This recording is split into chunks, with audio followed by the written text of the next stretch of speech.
¿Cómo conseguir la mejor financiación para tus inmuebles? El motor de la financiación lo vamos a ver como un coche completamente, como ese motor de ese coche. Empezamos con el motor, como un componente esencial. Para que el motor funcione bien necesita combustible. Ese combustible para nosotros los inversores sería el capital y el cash flow. Para mí eso sería aplicar la regla del 10-25. Una rentabilidad mínima del 10%. También aquí hay siempre mucha leyenda urbana. Si yo encuentro una operación que quizá no sea del 10% y sea del 9,2%, pues también lógicamente es probablemente una buena inversión de un 10% o un 9 y pico de rentabilidad bruta. Al final ese 10% debe servirnos como una guía para decidir si una operación puede ser buena o mala. Ese 10-25 correspondería a un 10% de rentabilidad bruta y ese 25 correspondería para mí al cash on cash. Para refrescar este concepto, el cash on cash viene muy reflejado con el dinero que nosotros vamos a invertir en una operación. Si nosotros vamos a comprar un piso de 100.000 euros y en total nosotros nos hemos gastado, por ejemplo, 25.000 euros, al final el dinero puesto desde nuestro bolsillo serían esos 25.000 euros. En base al rendimiento bruto que yo voy a recibir, tendría que calcular, lógicamente, en la proporción con esos 25.000 euros que yo he puesto. Si yo voy a recibir, por ejemplo, 12.500 euros al año, pues ese cash on cash bruto sería de un 50% sobre los 25.000 euros que yo puse. Por lo tanto, esa primera regla para constituir ese motor, y en este caso estamos viendo ese combustible que va a potenciar el motor, pues sería esa regla 10-25, rentabilidad bruta 10%, 25% de cash on cash. Para mí son reglas esenciales. Para ese coche un componente también importante sería el filtro de aire. Ese filtro de aire para mí sería los ratios bancarios. Sería la tasa de esfuerzo, una tasa de esfuerzo que esté siempre por debajo del 30%, porque si no el banco difícilmente nos va a ver como un socio confiable, como un socio cercano. Necesitamos tasas de esfuerzo que lógicamente estén ajustadas y que cuando vayamos comprando propiedades poco a poco, pues esa tasa de esfuerzo incluso mejore, o sea que caiga, porque nosotros encontramos buenas operaciones, porque nosotros también incrementamos nuestros ingresos, porque tenemos un menor esfuerzo financiero, porque cada vez que nosotros vamos comprando propiedades vamos mejorando todos esos ratios. Eso sería señal de que nosotros estamos teniendo mucha rentabilidad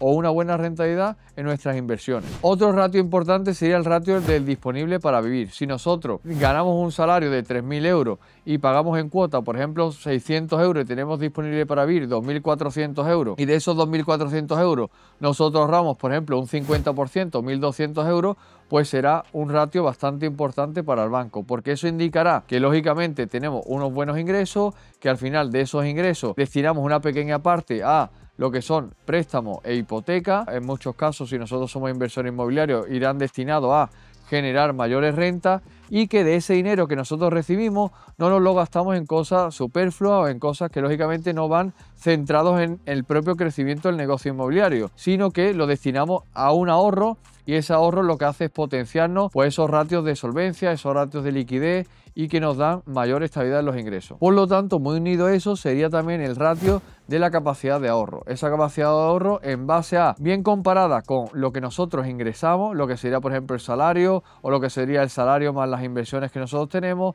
y también dentro de ese disponible para vivir que nosotros tenemos, cuál es el porcentaje de ahorro en proporción. Si nosotros tenemos un disponible para vivir de 2.000 y ahorramos por ejemplo 1.200, pues sería, pues digamos, una capacidad de ahorro sobre el disponible de un 60%, ¿no? Serían ratios bastante buenos, bastante importantes, donde ya incidiría mucho en ese perfil bancario que tuviera muchísima potencia. Siguiendo con la metáfora del coche, el aceite para mí sería esa declaración de bienes, esa información que al final el banco necesita de ti de manera anual, en base a tu renta, en base a tus nóminas, a lo que has cobrado en ese año, si has tenido por ejemplo rendimientos de otro tipo, por ventas, rendimientos de acciones, de que eres socio en una empresa, o de únicamente tus rentas inmobiliarias de tu trabajo, si eres autónomo. Todo ese aceite sería esa declaración de bienes, que es ese resumen anual o ese resumen cada 6 meses que tú vas a ir optimizando, que tú vas a ir también informando al banco para que tenga todos los datos lo más actualizados posible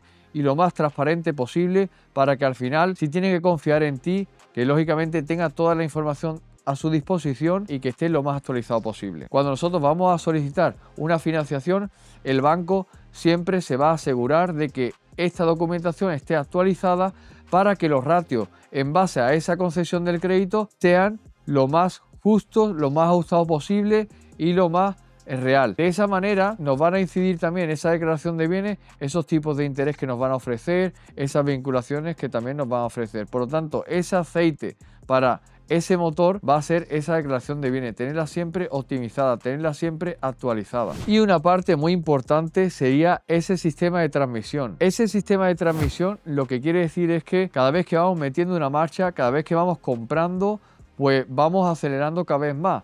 Las primeras compras tienen que servirnos nosotros como potencia para ir metiendo las siguientes marchas. Esa primera compra tiene que ser una compra con buena rentabilidad para que nos potencie, para que tengamos inercia en las siguientes operaciones. Si en las primeras compras que nosotros hacemos de nuestras inversiones tenemos poca rentabilidad, probablemente a nivel de mentalidad no nos vamos a motivar mucho porque vamos a ver que no nos hace mucho impacto en nuestra vida y también nos cuesta mucho trabajo ganar ese dinero. Si entramos en operaciones en las cuales no elegimos bien a nuestro inquilino, no financiamos a un porcentaje de financiación adecuado para nosotros, no tenemos una capacidad de ahorro que nos permita comprar en las siguientes operaciones, no creamos la relación con el banco, las siguientes marchas, esa segunda, esa tercera marcha va a ser más complicado y probablemente incluso quizá en muchos casos ni vas a llegar a esa marcha. Por lo tanto, esa primera operación es vital. Yo cuando empezaba para la primera operación utilizaba, como ya sabéis, el house hacking.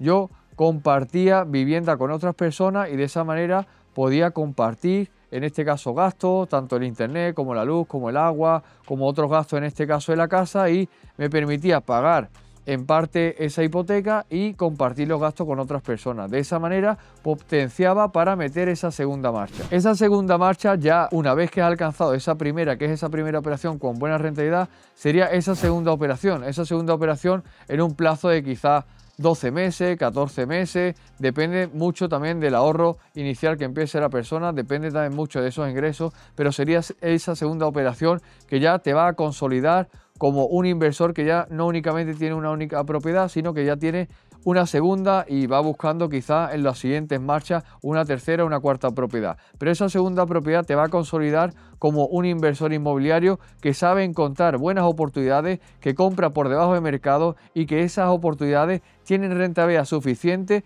para que el banco vea que lo que tú estás haciendo tiene sentido. Te va a consolidar también a nivel bancario. Esa tercera marcha sería esa siguiente operación, quizá a los 18, a los 24 meses, con la cual vas a hacer una consolidación mayor, ya vas a tener otros conceptos como son el cash flow, como va a ser en este caso cómo te va a ver el banco en porcentaje de financiación para las siguientes operaciones. En muchos casos el banco te puede bajar el porcentaje de financiación al 60%, al 50%, al 70%, pero si creamos una buena relación con el banco, idealmente él va también a confiar en ti. Esas marchas tienen que estar bien engrasadas. La cuarta marcha para mí sería un concepto que nosotros hemos comentado en el segundo vídeo. Si todavía no lo has visto, te recomiendo que lo veas y le revientes también el botón de like para seguir haciendo este tipo de contenido. Y si todavía no te has suscrito, suscríbete, porque eso hace que a mí me cree mucha motivación para seguir creando estos vídeos y poder ayudarte a ti y a otras personas